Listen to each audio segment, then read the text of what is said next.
Hadirin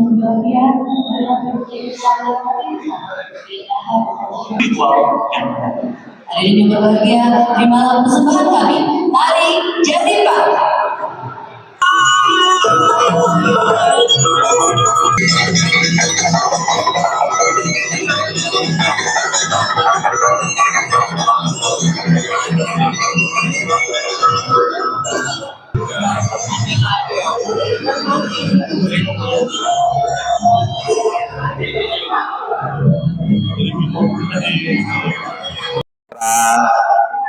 Serta expo pameran tanpa terkecuali, terutama juga dari mitra-mitra industri, dari desa-desa mitra, dari rekan-rekan kampus, dan juga dari internal jurusan yang ada di Politeknik di Malang, dan Bapak Ibu hadirin semuanya yang saya hormati, yang saya muliakan. Alhamdulillah, mari sama-sama kita bersyukur diberikan nikmat bisa hadir di tengah-tengah kesibukan Bapak Ibu di acara expo sekaligus diskusi di antara pihak-pihak yang terkait dengan pentahelik ini di kampus Politeknik di Malang dalam keadaan sehat, tanpa ada suatu hal apapun yang menjadi penghalang kita. Dan yang kedua, tentunya mari sama-sama kita bersyukur bahwa kita ditakdirkan berada di negara dan bangsa Indonesia yang sama-sama kita cintai. Kita sebagai masyarakat dan bangsa Indonesia, sebagai pihak-pihak yang ada di dalam bangsa dan negara kita ini, bisa berkontribusi terhadap pencapaian tujuan bersama kita. Mencerdaskan kehidupan bangsa tentunya menjadi tujuan yang paling mulia, karena sumber daya alam yang melimpah tidak akan bisa dihilirisasi kalau tidak didukung oleh sumber daya manusia yang memiliki kompetensi yang tinggi. Peran pendidikan tinggi, baik akademik maupun vokasi, tentunya adalah bagaimana menyiapkan lulusan-lulusannya agar memiliki kompetensi yang tinggi, agar siap untuk menjadi sumber daya manusia yang berkualitas untuk berkontribusi nanti di dunia kerja, dunia usaha, maupun juga dunia industri. Ini tentunya tugas yang tidak ringan, karena menyiapkan sumber daya manusia yang berkualitas, yang kompeten, dan sumber daya manusia yang nantinya siap menjadi tenaga kerja yang bisa berkontribusi terhadap kemajuan masyarakat, kesejahteraan masyarakat, bangsa dan negara. Ini adalah tugas yang sangat mulia, tetapi sekaligus akan penuh dengan tantangan yang harus kita hadapi.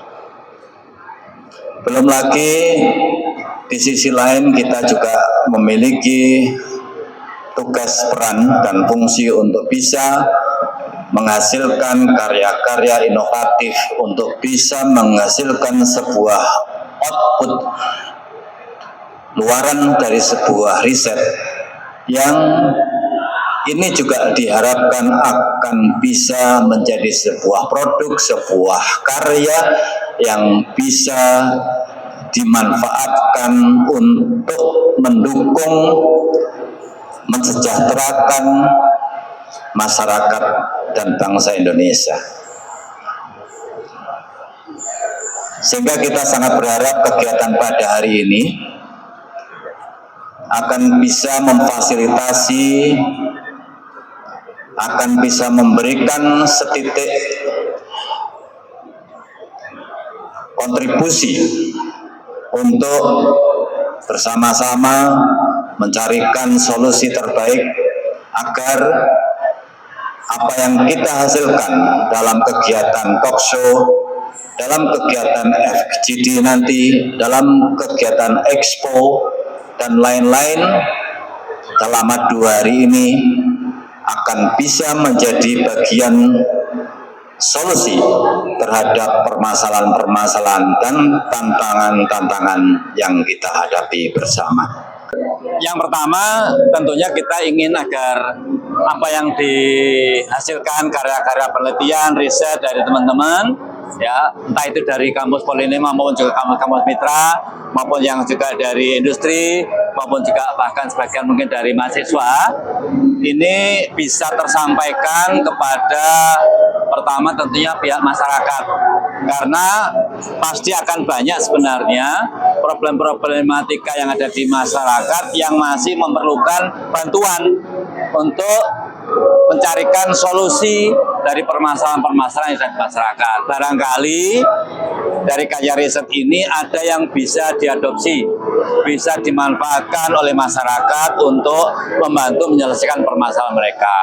Begitu pula bahwa sangat dimungkinkan bahwa karya-karya ini yang relevan juga dengan permasalahan yang ada di pihak industri, karena industri pasti juga membutuhkan berbagai macam inovasi yang untuk menjadi solusi terhadap permasalahan yang mereka hadapi juga di industri. Nah, barangkali juga menjadi inspirasi bagi pemerintah untuk bagaimana karya-karya penelitian Bapak Ibu dosen, mahasiswa ini bisa menjadi salah satu kontributor bagi pembangunan di daerah, terutama bisa untuk membantu pemberdayaan masyarakat, bisa membantu meningkatkan perekonomian juga di masyarakat. Nah, ini kita harapkan pemerintah akan bisa menjadi pengambil kebijakan dan juga regulator, termasuk di dalamnya nanti adalah mendekatkan antara pihak-pihak ini dalam satu naungan kepentingan untuk mensejahterakan masyarakat di wilayah Malang Raya dan sekitarnya. Mas, sejauh ini hilirisasi inovasi penelitian di Polinema seperti apa, Pak? Jadi kita punya tadi berbagai macam upaya dan strategi yang kita juga sudah lakukan sebenarnya. Yang satu tentunya adalah dari hasil riset teman-teman mahasiswa, ini kita dorong, kita fasilitasi untuk langsung bisa termanfaatkan oleh masyarakat atau oleh industri kecil yang menjadi mitranya. Begitu pula yang kedua dari penelitian Bapak Ibu dosen, ini yang kita dorong juga untuk bisa dalam skema penelitiannya itu sudah kita tetapkan adalah menjadi outputnya ini harus bisa dimanfaatkan oleh masyarakat yang menjadi mitranya dalam bentuk kegiatan penelitian sendiri maupun juga dalam bentuk kegiatan pengabdian masyarakat. Nah, yang berikutnya, namanya hilirisasi itu kan tidak hanya ke masyarakat, tidak punya ke industri juga ya. Nah, kita juga punya skema-skema yang menjadi mitra kita adalah industri. Nah, kita termasuk pusat-pusat riset, termasuk dalamnya adalah skemanya, kita punya skema penelitian kerjasama industri. Nah, ini juga harus menggandeng industri dan hasilnya juga harus dimanfaatkan oleh industri. Di samping itu ada satu lagi adalah bahwa ada yang sifatnya adalah media di tengah-tengah itu belum bisa dimanfaatkan, tapi juga termasuk upaya hilirisasi adalah semua harus ada luaran. Luarannya bisa dalam bentuk tadi artikel. Di jurnal-jurnal kita punya 23 jurnal, kita fasilitasi 12 jurnal Sinta, kita punya 2 jurnal internasional. Nah, kita juga punya dalam bentuk luaran itu adalah didesimulasikan melalui conference. Kita juga memiliki berbagai macam seminar nasional, internasional conference juga, dan kita juga memfasilitasi dosen untuk bisa mempublikasikan itu di berbagai macam event yang terkait dengan conference. Jadi ini upaya kita agar termasuk di dalamnya tadi belum adalah HKI dan paten.